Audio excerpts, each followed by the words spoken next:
Hello, homies, and a very warm welcome to Homeopathy Hangout. Today, I have a very special guest all the way from Swaziland, Barbara Braun. Welcome to the show. Welcome. Thank you. I can officially say you're our first guest from Swaziland. I never thought I'd get to be anyone from there, so it's really a treat to have you on. And I think it was the lovely Richard Pitt that recommended you because we've been trying to connect for a little while, so it's extra special to have you on. Yes, it was Richard, I'm sure. He's my old friend. And he has Oh. also been to Swaziland, which is officially now Eswatini, by the way. Oh, I did not know that. When did that happen? I think it was 2019 or 2020 or somewhere Oh, around there. really? Oh, sorry. I'm clearly behind the times. We're a couple of decades behind everybody else changing their names, but it's fine. That's funny because I left South Africa in 97, and obviously a lot of places have changed names since then. And I don't know what those places are. Like, I don't know what their new names are. I still know all of it by the old names. So that's quite funny. I did not know Eswatini. Okay, sorry. I will correct that. No worries. But Um, we've held on to it in some ways. Yeah. Barbara, you have to tell us the story of how you found homeopathy because you've been doing this for a little while. How did you find homeopathy? I didn't really find it. It's been part of my life, probably my whole life. My mother was she was a highly trained nurse, midwife in the medical field and everything, but she was very suspicious of antibiotics. And she came from an old German, when if it doesn't kill, it strengthens, that kind of don't bother with anything, you'll get over it, sort of, that kind of old-fashioned. It was an ethos from my grandmother. And when I think I was probably not even 2, I crashed through a window, toddling through a glass window, and cut open my eye. And she took me off to the doctor, and he said, look, let's see if we can put some penicillin in here. I don't know, those days it was the 60s. They wanted to do stuff with antibiotics. And she said, okay, hold on, because I'm allergic, she says. And then, so he puts a bit of ointment and my eye comes up like a balloon. And he says, this one's allergic. So I was allergic to antibiotics from pre to, and she was very hands off, you'll recover. And so we had that start. And I actually don't think in my whole life, I never had antibiotics. And by the time I was 18, I was already using homeopathies. I actually can't really remember when it wasn't part of my life. So it's not very exciting as a story.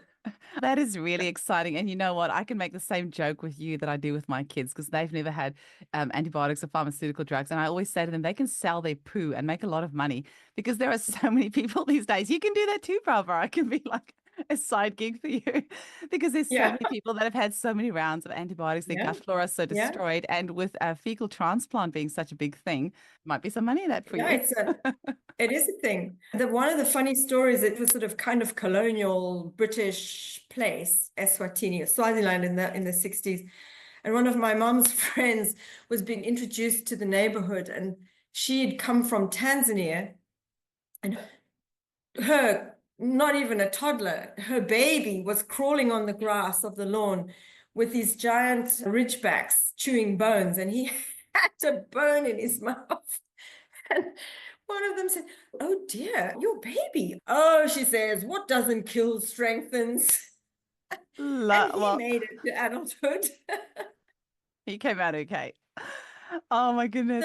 So, But you were born in Swaziland, right? But you studied in the yes, UK. And how did yes. you get to Swaziland? My parents left South Africa in 1958. My dad was a lawyer, and he saw the writing on the wall, and he really didn't like what was going on politically. So they went on their honeymoon to Mozambique via Swaziland, where my grandfather's best friend lived. And they said, look, why don't you come and live here? You could set up your practice, you can work as a barrister and a conveyancer, and it's a nice place. So that's how we literally just upped and offed after the honeymoon. So both my sister and I were born in Swaziland, which was still Wow. British at that time. And then you went So back we to the did, UK to study. And was it osteopathy that you did initially? I did a degree first in zoology and microbiology. Wow. That was my first path. And then while I was doing that, I had some friends who lived in North Wales, and we'd go up there for the holidays, the vacs. And my friend Joyce was an osteopath, and I looked at what she was doing and I thought, this could be good. So I ended up as an osteopath. And then the college where I trained was everything: osteopathy, homeopathy, herbal medicine, psychotherapy. And it was an amazing experience, a sort of apprenticeship. So then I just moved from there from there to homeopathy. And then I did acupuncture. Wow. And yeah, it was long ago. It feels like another lifetime. Holy moly. And how incredible. I think that's like the trifecta. If you've got osteopathy and acupuncture and Yeah, homeopathy, they work together so well. they And you do. draw from Yeah, one for the other. But yeah. can you tell me a little bit about that? Like, did you practice the other too much, or was it just homeopathy? And did you draw from the other modalities to make you a better homeopathic prescriber? Like, how do you use those? It's really interesting. I think when I was working in the UK, I could see that there you focus and you do one thing because you have a big population of people and you can be a specialist. When I went back to Swaziland, I couldn't do that. I had to be a generalist in a sense. That's why I had so many different modalities to pick on. But what tends to happen is you tailor it to your patient. I always combine homeopathy and osteopathy because if someone comes to me for the osteopathy, then they're definitely going to get a remedy, whether they like it or not, because it's a perfect adjunct.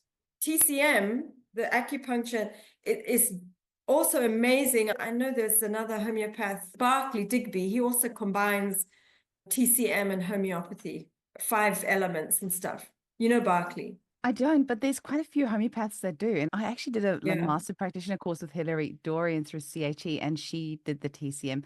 And I used that just yeah, this week because my lips were so dry. It was driving me yeah, crazy. And so I had a look yeah, through my lecture notes, and it said the spleen opens up into the lips.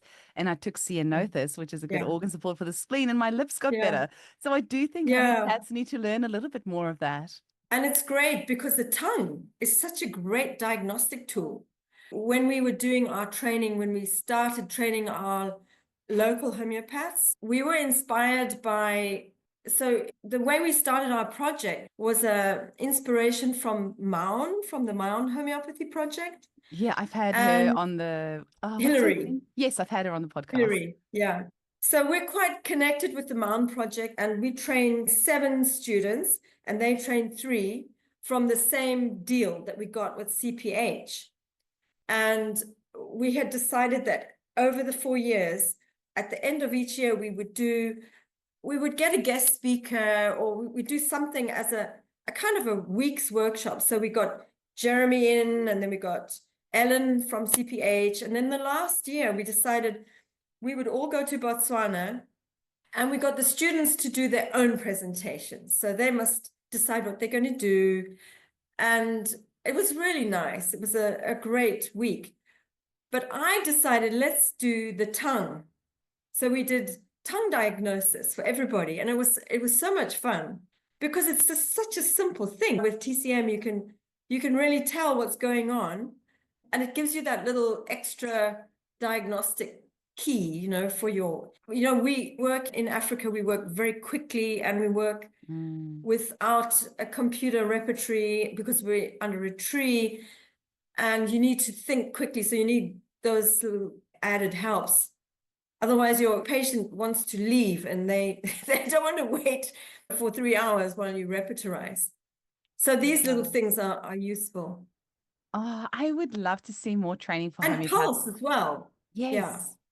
I'd love to yeah, see more yeah. training for us on tongue diagnosis because mine is very basic. I'll get them to stick a tongue out, and if it's scalloped, I might give them Mercosol, and if vibrating, I might give them Lacasis, and if it's white, I might give them borax or whatever. But that's as far as my tongue No, it's diagnosis goes. But great. I know it's way more than that you can Yeah, tell, no, and it it's can really be a good useful. confirmatory symptom, like a confirmatory as well. If you're thinking about a remedy, Yes, stick the tongue out, and then yeah, it confirms.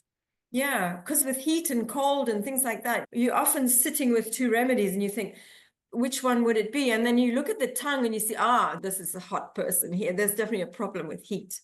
And that shifts you. And I don't know. You need all the tools you can, You especially really with do. homeopathy. And with osteopathy, can you, because I know there's like Jill Turlin that did osteopathy and the mega potency. So she was saying that her and her husband could palpate the difference like within seconds of taking like a mega potency remedy. Can you feel the difference when you've given somebody a remedy? I don't really do it like that. I tend to give them the remedies to take afterwards because I can see a bigger picture. So I'll do the osteopathy and cranial first. And then I'll think, okay, this is where the imbalance is, or this is where they need the support. So that's maybe going to be the remedy that they need.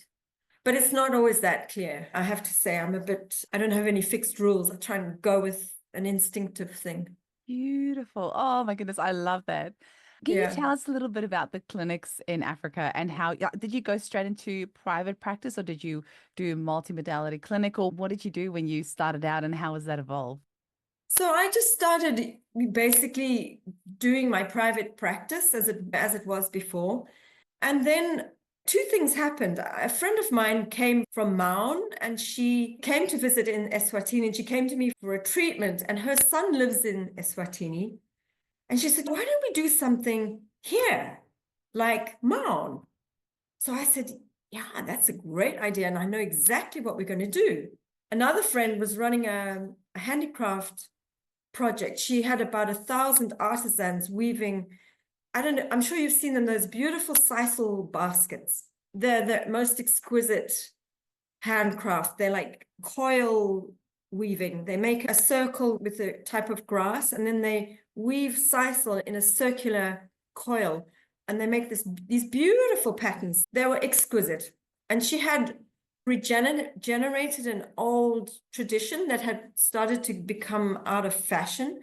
And the master weavers were training the younger women. But this was at the beginning, this was like 2003, 2004, and AIDS whacked us. And she was losing her weavers to HIV, even though they had art and all the other interventions, people were just dying. So she said, wouldn't we, because that was the foundation of the Maun project, was HIV. So wouldn't we do something with her? So we started once every 2 weeks. We had about 10 remedies with polycrests, and we headed off into the bush. And we literally just did that. We just took the case and we hoped that we'd have a remedy. And then I rushed off to the UK and I bought a Sulis. We Ah, worked entirely with the Sulis, which is how I basically gained faith in the Sulis because we had no choice. We didn't have money for remedies. People got better. And then we were able to make whatever we needed. So anyone who says that Sulis is smoking gun or whatever it is, that was me until they earlier should, this year. I got one and I've had yeah. amazing results for myself and I am blown away. Yeah, I mean, it's I'm crazy, isn't converted. it? I know. I'm like Yeah, the rates were made by dowsing and yeah. just like how I does it know. work? But it works. It's So that, nuts. yeah, it's nuts. And don't use the Sulis now that much, except for things we don't have. But we've now got this beautiful, huge, amazing pharmacy that our donors have helped us get. But in the beginning, for 6 months, that's all we had. A bit of Saclac and the Sulis. So Wow. it was an eye-opener for me because, I think everybody has to go through that process. And it's good to have a bit of healthy skepticism, right? And just for those who don't know what we're talking about, it's a radionics machine. I have a Bionetics, but I know there's the Sula's brand as well. And I only got the Bionetics because, funny enough, Jill Turland, that's the one that she used, and she has only ever used that in her 40 years of practice because where she was based, she couldn't access remedies back in the day, and so Yeah. she had this machine that exclusively has used that with her mega potencies and everything else. I don't know what to tell you. Every single time I make a remedy on it, I am so skeptical, and then I cannot believe that it works, and it does. It's Yeah. crazy. No, it's amazing. And we've used it on horses and dogs and all sorts of things. We've made remedies with the Sulis. We had a problem of our chickens were infested with lice. So we need a cure. So we put some chicken lice in a little vial and we copied it and we made it into a 10x.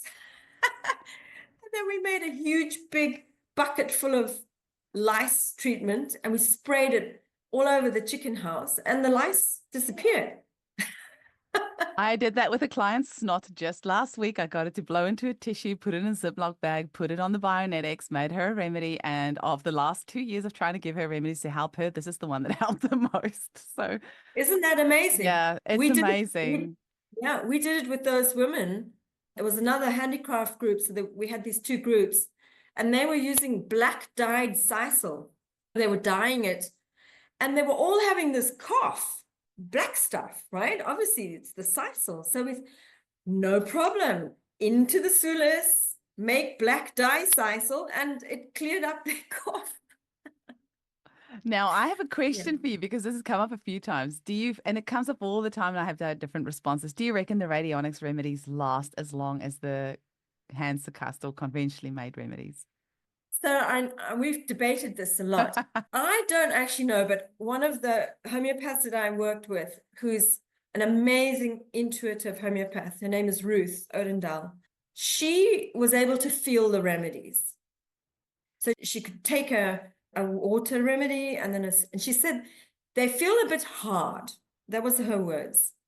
But there was no, I don't know if they expire or get finished. I've not stretched them because you don't need to. You can just make a fresh one. So I'm not really sure, but they are slightly different. They're a little bit, she says they felt hard. There was like a hardness to them. So interesting because I think there's so many fallacies that we are taught in homeopathy, and then we just perpetuate them because we do as our masters taught us instead of testing things out for ourselves. And one of that is like not eating or drinking half an hour before, peppermint or coffee, all that. I've done all that with my remedies and they still work. And one of them is heat, that the remedies are destroyed by heat. So what I did over the last couple of summers is I've got a first aid kit. I know aconite stops a sore throat in its tracks within half an hour for my whole family for the last decade. So I left the first aid kit in the car in the 40 degrees Celsius heat here in Perth. So it's probably 50 or 60 degrees in the car all summer long. And I use the aconite from that and it works every time. And that's what we need to do. We need to have critical thinking, right? Not just say this is it or this is it. Try it. Make a radionics remedy, leave it there for a few years and see if it still works. Absolutely. Have you ever made a paper remedy? I have only a couple of times, and I'm not sure if it worked enough. I would have liked to have used it more, but I have gotten clients that have used it and they've had really good success. And when my mum was in hospital in Kazakhstan and couldn't get anything, I got her to do paper remedies. Her situation was very critical, so I don't know how much the remedies helped, but I have made paper remedies. Yeah. Yeah, we've also done that and been amazed. Okay, I'll take you one further. I have had a psychic remedy sent to me at the start of this year, and my cycles were a little bit all over the place. And Eileen Noman sent me this remedy. It's right at the start of this year, and my cycles regulated immediately from when she sent me the remedy. It was unbelievable. And I am a really big skeptic. You wouldn't think it because I'm such a big homeopathy advocate, but I am the biggest skeptic of homeopathy. Every time something like this works, I'm so surprised. I think one has to have an open mind. We just don't have who laid the rules down. It's the same with your prescription. I remember a case of we had a guy in with terrible epilepsy, and he was on phenobarb, and he was having a seizure every other day, and he was triggered by flashing like fire or water. And so it was interesting. There was a visiting volunteer homeopath visiting us. This was in Eswatini, and he'd prescribed lysin, lysinum. And I think it gave him a 30C. And the seizures just increased by tenfold. So it was having them like every hour. And we saw him at the next consult. And I thought, I know that this doesn't sound right, but the remedy is correct. It's just the potency that we need to tweak. So I went right up to 10M or something ridiculous. And he never had a seizure again. You've just got to kind of, I don't know. I don't think I know there are rules, but I think sometimes you've got to look at your case and go, okay, what do you really feel is going to work in this situation? And trust your instinct a bit as well, because I know lysinum has got the thing with the shiny objects as well. Hey, and yeah. There were other things in the case too. It was clearly the right remedy. And I mean, no, you must take it away. It's an aggravation. Yeah, but it seems to be the right one. And the Anyway, fact that yeah, it did that, that it increased things that much, and this is where yeah, experience comes in as well. The fact that it yeah, increased that much shows it had some resonance with a vital force. If it didn't, just wouldn't have done anything. But the fact that it's something that, exactly. and you would have, Yeah, as a new practitioner, thought, oh, I've just aggravated this client. It's the wrong remedy, go something else. But it's yes. interesting that there was something in you that tweaked to go, It's got to yeah. go up somehow. Whatever the situation was, that was the way we needed to go. Anyway, I've detracted off the subject. So we started doing these outreach. It really is outreach. It was literally under a tree. We had some very noisy churches where we worked in, but we carried a tent and all our remedies once we had them. And in 2009, we got we got a donor from Switzerland. And of course, because they were Swiss, homeopathy wasn't a strange thing to them. And they've helped us since then. We couldn't have done what we're doing since 2009. I mean, we've got thousands of patients on our database and we're still going. And thanks to them. And they enabled us to do the medicinal plant project, to expand our project into the gardens. And yeah, we went from being under a tree to being under many trees. Because I think that's Cooler Natural Health. Do you have a link there somewhere as well? Yes. So what happened was we originally met Nicolene and Manuel in Holland, I think in 2009. And then they came in 2015 to visit they were looking for somewhere to start a project. They'd been in Malawi. And so they came and we met up and then we did a knowledge sharing trip because our donors met them in Switzerland because they have a Swiss connection. Manuel is Swiss, and I think they still work in Switzerland to raise funds for Kula.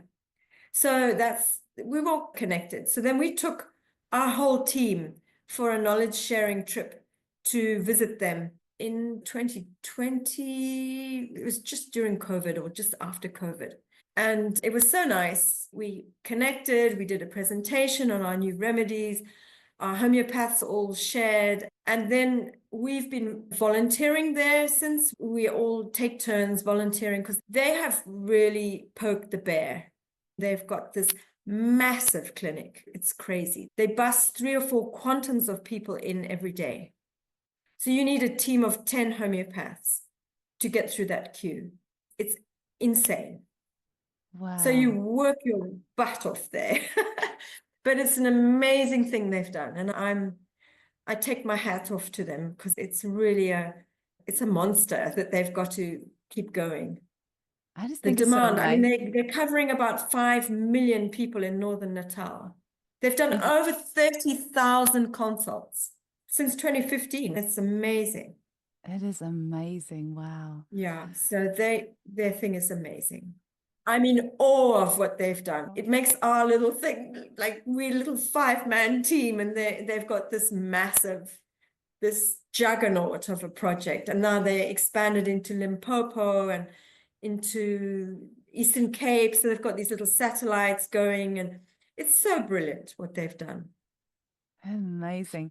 Something I'm really excited. There's a couple of things I want to chat about because one of it sounds like you are really good at recording results, and I think you've written for Yes. Homeopathic Research Institute and things like that as well. So Yeah. yeah, Yeah. maybe we'll go there next. But the plants is the thing that I'm really excited about talking with you. But let's do the researchy part first and then go into the plants. So just tell me a little bit about that. So one of the problems with having a donor that's not a homeopath, or their board wanted us to prove that what we were doing was a good intervention because we're rushing out and we're saying that we're helping people with HIV, and how do we prove it? So my sister, who's an incredible whiz she does databases. So she created this database. So we created a score, an overall health score based on an oncology score where you have a 10-part kind of description of your health. So if you're below 5, generally you're not doing too well. And if you're below 4, you're probably bedridden, you can't walk. And then between 6, 7, and 8, you've got the problem, it's bothering you, it's stopping you from working. And then as you get further up, it's just there a little. So it was an analog. So people don't just say, oh, I'm 10 out of 10. which is what they have a tendency to do.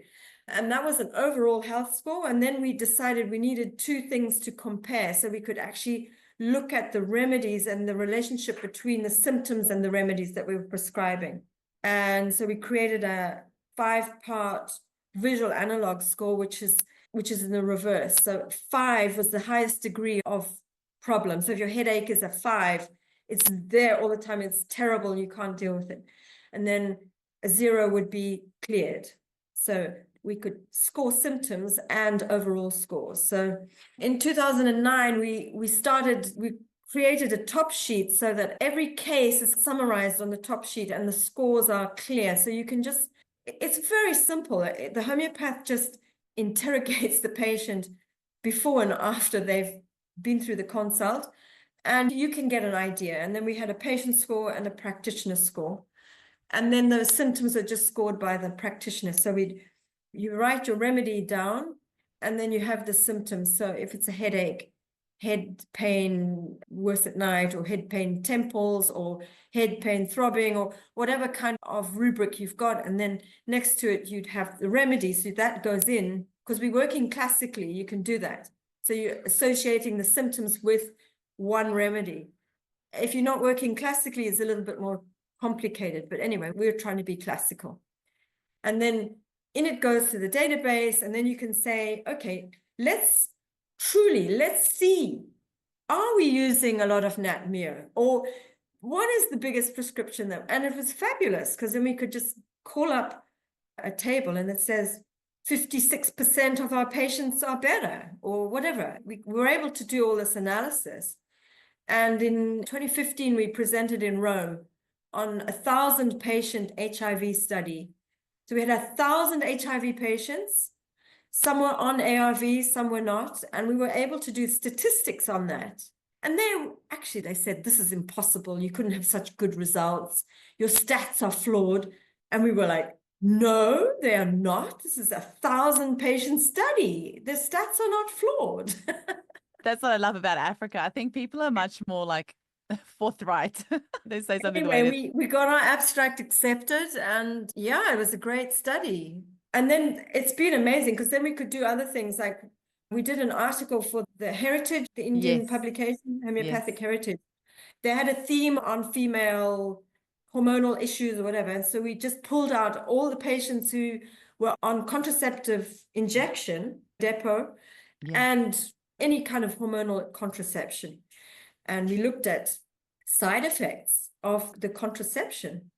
And that was not 1,000, that was like 60 patients, which is still a reasonable number.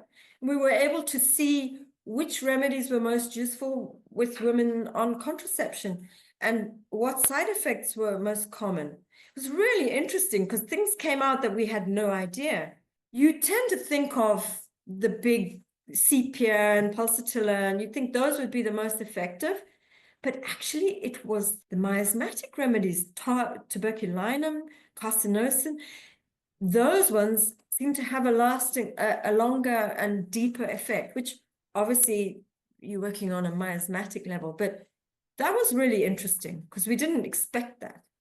That was interesting. It'd be also interesting if you got a little bit of a vial. If somebody, after they had their depot shot, brought the vial to you, put that on the Sulis and then try that. There's an idea. As well. Yeah. Wow, that is very interesting. And you're still continuing to keep the data? Oh, yeah. The database is ongoing. It's such an important thing for us. It helps us so much, because every year we have to do a report to our donors.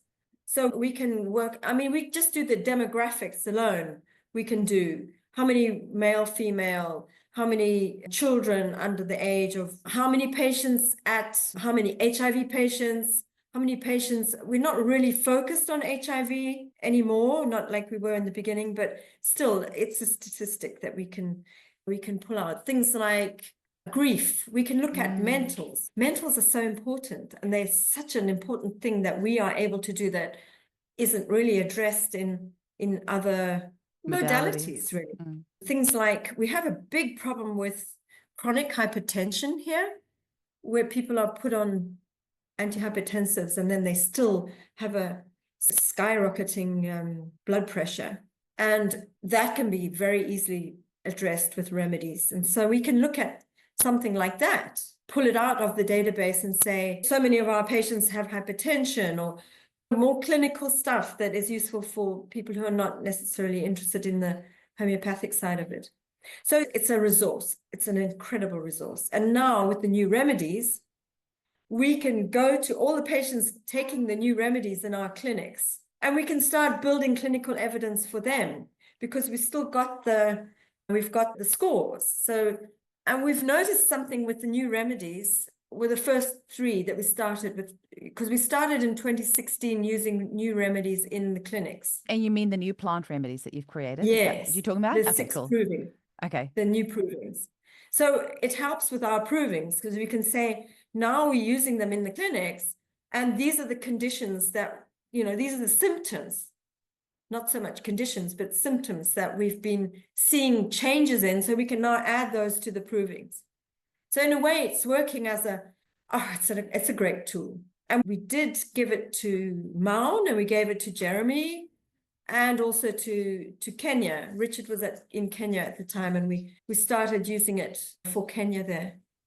So it's been an amazing. So let's give our listeners like a little bit of a background. So you had the idea to make remedies from the native plants in Eswatini, right? So, how did that come about? It was about money, as usual. Our donors said, okay, you guys are not sustainable. It's time out. We've helped you for long enough. This is in 2015. The clinics, are not sustainable. And so we can't fund you anymore. I thought, oh my God, we're going to close down. We can't carry on. There's got to be something we can, So they are called SAHI, Sustainable Agriculture, Health, Environment, and Education. So I thought, okay, conservation. Oh, endangered medicinal plants. Oh, okay. But it's a brilliant idea, because if the plants are expiring, we still have the remedies. So we developed this, and it is actually a brilliant idea. And we actually went to HRI with this one, and they didn't even hesitate. So the idea is the plant is becoming extinct, and one of the ones that we've proved is almost gone in Eswatini. There's 20 plants left. And the whole of Southern Africa, it's very much on the red list. If you've got the remedy, you only need a drop, and you can make it for perpetuity. And so our idea was we would introduce the homeopathic remedies to the traditional healers and see if they worked in a similar way as a 6C, as it would as an herb, in a herbal form. I mean, it was all a bit of a gamble, because who knows that the provings might not even have done anything. Anyway, we just decided, let's try it. So we went to the traditional healers. We started with them, and we thought, they'll know which are the most important plants that are being threatened. So we came up with a list, and we started with this Warburgia, which is an incredible remedy. It's an incredible herb. It's an amazing plant. It's a resource. And its name is Warburgia salutaris, because this guy, Henry Warburg, whatever his name was, found it was an incredible thing. And they're using it in Germany as an alternative to these superbugs, in the hospitals, because it's an incredible antibiotic. And so that's how we started. We just threw all our toys into the mix, and we started these provings. And they led us which one is next and which ones we should use. And then the last 4 provings, no, in fact, all 5 of the provings that we did after the first one was a mixed bag of provers, not traditional healers, just volunteers, some homeopaths. And then the rest we decided to do with the traditional healers, because it's the obvious group, and they were amazing to work with. And we've developed this incredible knowledge sharing and trust, which everybody said, no, you'll never get it. They don't want to share. It's intellectual property. And we said, we're going to honor that. And we're not using it in the same way. So it's been a beautiful journey. And now we've published the book, and we're using the remedies, and they are amazing. It's only the last one that we don't have too much information on, but I think that one's going to be the most exciting of them all. I did not know there's a book. Okay, so where do we get the book, and what's it called? It's called Conserving Endangered Medicinal Plants through Homeopathy. I think it is. Ooh, I'll show you the link. It's on Amazon. Richard and I wrote the book together. We did the amazing. Oh, I proving. do think he'd mentioned something like that now that Yeah, you he might say have it. mentioned But it. was it only recently published? Yes, just in Okay, the yeah, last 6 months. Yeah. okay, yeah, I think because when Richard and I spoke, it was just being finalized. That is so exciting. So we'll put the link in Yeah. the show notes so people can purchase that. That is amazing, Barbara. Wow. Yeah. Can I ask, were they triturated or how did you make the remedies? So we didn't want to take any, we wanted to do it properly. So we collected the entire plant, as much as of the plant we could, and we sent it all through to W Last in Joburg, the homeopathic pharmacy. I And don't. they did Okay. it through the German HAB what process. So it was done through the lab. We wanted to do it so that our donors who are Swiss would not say, well, your scientific process is flawed because you guys used a pestle and mortar. But Oh, trituration is so amazing, though. It would be, especially with I those know plants, if we you had the did. tiny, you did. Oh, we did on the side, but for the actual process of the research, it was all done through the W Last in their Okay, so lab. so they did the trituration in the lab. So No, you know, what they did was they made the potencies for us. I wonder, did they use like a plant extract and then make the remedy Yes, from that? Okay, but then yes. has that been triturated? Because that would be because there's all this stuff these days with Paul Terrio and Kim Kalina, and they're triturating remedies up to a higher, like a C5, and it's just really interesting to see what comes through with that. Yeah, so what we did with the traditional healers is we took other remedies to try and demonstrate to them how it works so that they could understand. So we did the trituration with them and we showed them how to make remedies from scratch as part of our workshops. And it didn't matter if it was a bit like rough, but the actual provings we did with a 6C that had come from the lab. So we knew it was exactly a 6C. And, we wanted to standardize it a bit. But we did other little experiments. It was really fun with those guys. It's so beautiful that you showed them like how our medicine's Yeah. made and like handing that over because Ah, I think yeah. intuitively they would resonate so much with what we do. Completely. And we showed them one of the most important things that we've done with our workshops was to show them how to use a tincture. Instead of in Africa, it's a ematulita and it's a huge big water decoction that you drink. So that's how it's normally dispensed. So we said, look, we can show you a different way. Make a tincture, put it in alcohol, and then you can leave it. It'll last forever, and you only need 3 drops. And they loved this. That was the first thing we showed them. And then we went from tincture to remedy. And it was really nice. I mean, they love the workshops have been such a success. Yeah. Absolutely amazing. And does it tend to be, but it's more like the traditional healers that you go to. Hey, I know in some places they'll tend to go to the bishops or like the spiritual people of the location, but you just went to the traditional healers and worked with them. So in Eswatini, there's about 5 different types of traditional healer. We have a very strong traditional medicine culture. Mm. The king is the custodian of traditional medicine. So what we did was we worked with the national parks because that's where the endangered plants were. And it was a kind of a community outreach. So out of those traditional healers, they're different types. Some just divine with bones, and some are actually working with herbs. Others are just lay priests and healers. So we worked with the herbalists mostly. It wasn't really the other sangomas so much. So they're already herbalists. They're the kind of custodians of the herbal knowledge.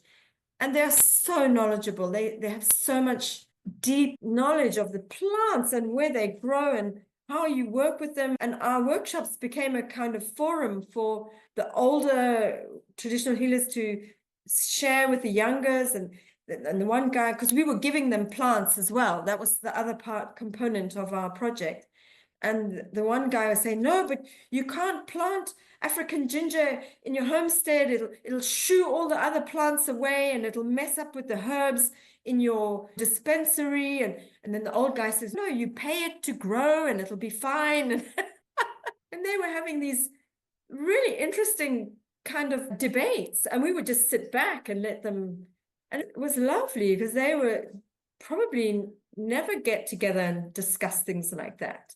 So So, important, like to honor that traditional yeah. knowledge. And I think in every Oh, profession, yeah. we tend to not do that these days anymore. But it's so important that the people that have walked before you, that have got that experience, they've learned a thing or two along the way, and it's worth having a listen.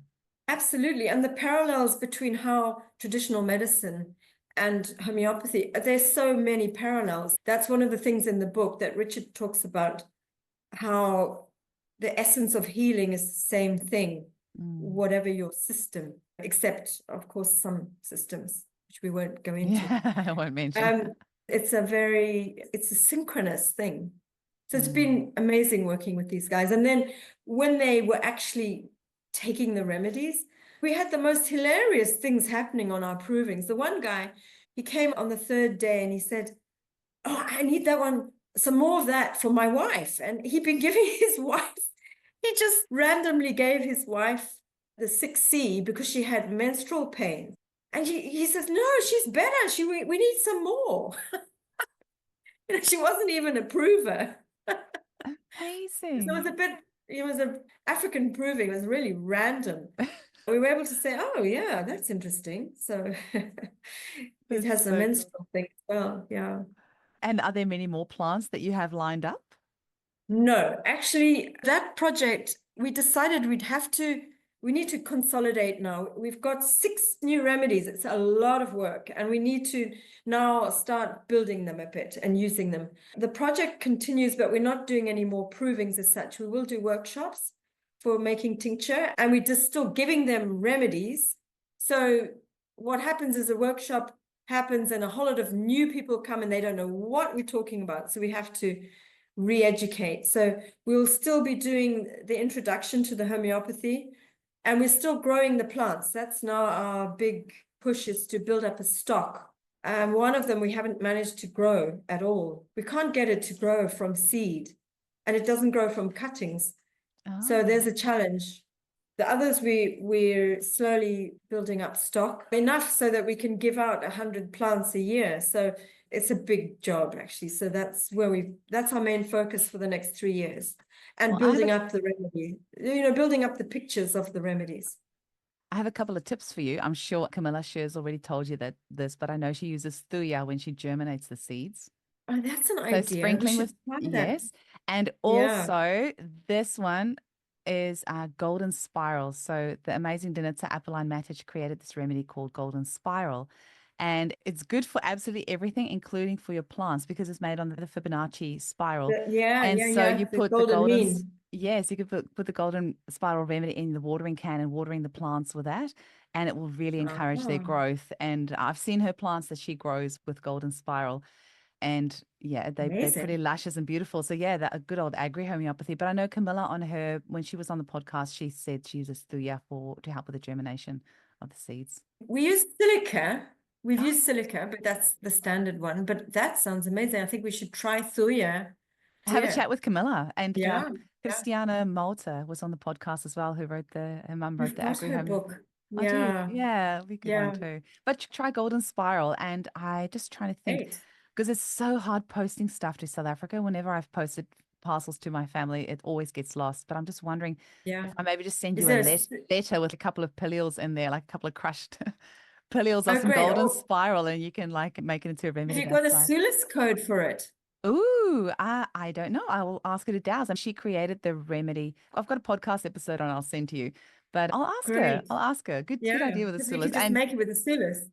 you could. And you know what? After following Veda Austin and her amazing water work with water crystallography, you could probably just have a picture of a golden spiral and like just put a glass of water on it and just make a remedy from that. Or maybe you Yeah. could just think, hold the water and think golden spiral and water the plants. I don't know. My belief, my paradigms of It's what homeopathy is expanding. has just exploded. I'm like, anything goes. It's a free for all. It's an ever expanding thing. Yeah. It is. So tell Yeah. me, Barbara, where do you, so you, because you've been practicing since the mid 80s or something, right? Yeah. Yeah. Amazing. And where do you see the future of homeopathy for yourself and for Eswatini? Are there many other homeopaths? Like, where do you see all of this going, or what's like your wildest dreams for where you want to see it go? We have the most amazing team, and like just this last week, in 2 days they did 80 patients, 2 of them by themselves. I wasn't there because I'm away at the moment.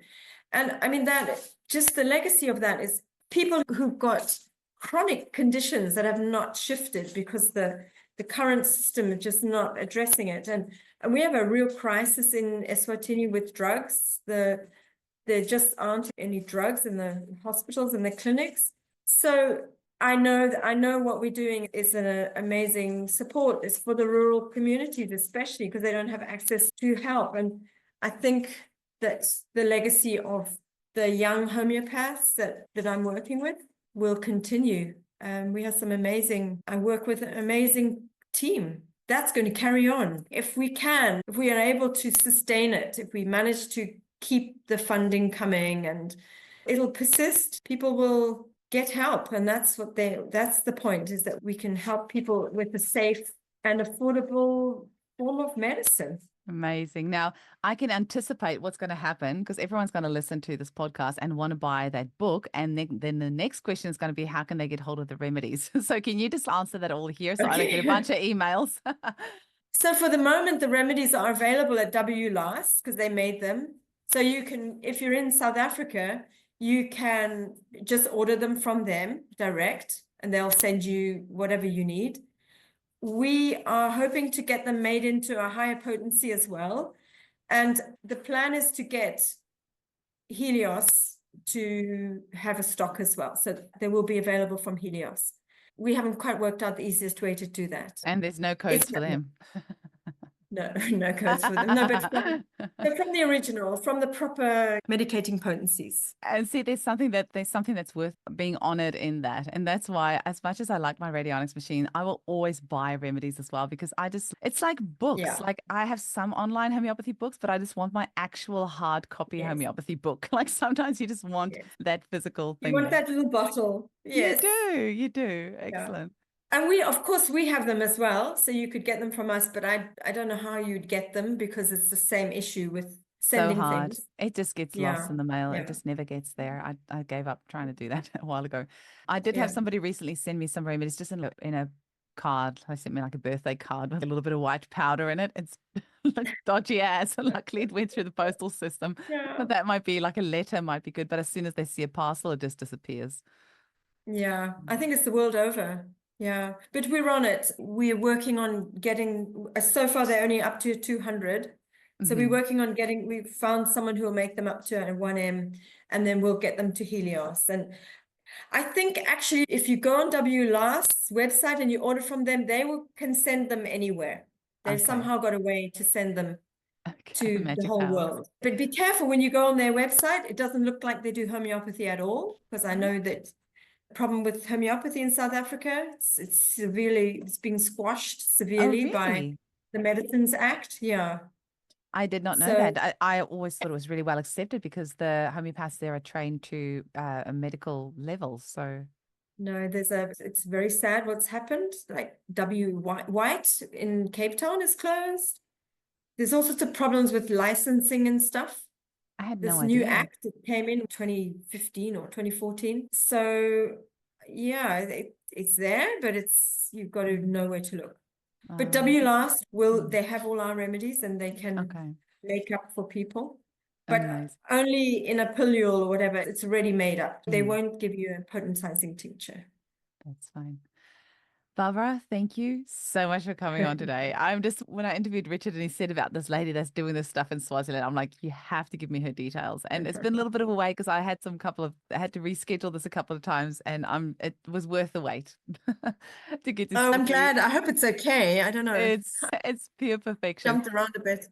Do you ever take guest homeopaths from around the world to come and work in your clinic, or? Oh, absolutely. Yeah, no. If they can get to us, we will. If they just need to get to us, we'll put them up. They can come on the clinics, and we love having volunteers. It enhances our space. So yeah. Amazing. And where's the best place for people to get hold of you? So we do have a website, but something's happened to it. But go on our Facebook page, and we have a couple of we have our farmers market and the urban garden on Facebook. And on the Facebook page for the project, Swaziland Homeopathy Project, you'll see the link I've got, yeah, I found the Facebook page, the Swaziland Homeopathy Project, and Yeah, there's a link there, that's it. So kbraunweb.com. Okay. just hit that and it should take you to our website, which is probably a bit out of date. That's good. No, I see your email address is there as well on there. No, it does take you to Yeah, the website, so that's all good. great. I think we can Yeah, put that all in the show that's notes. us. Oh, Yeah. thank you, Barbara. Is there any final messages you want to leave us with? Oh no, what can I say? Just carry on. Thank goodness for homeopathy. Thank goodness for homeopathy. What would we do without it in our Amen. lives? Amen to that. Thank you Yeah, so much, Barbara. Have an amazing day. And oh my gosh, I hope I get to see you in Swaziland one day. That'll be amazing. you're welcome anytime. See ya. Thank you, Eugenie.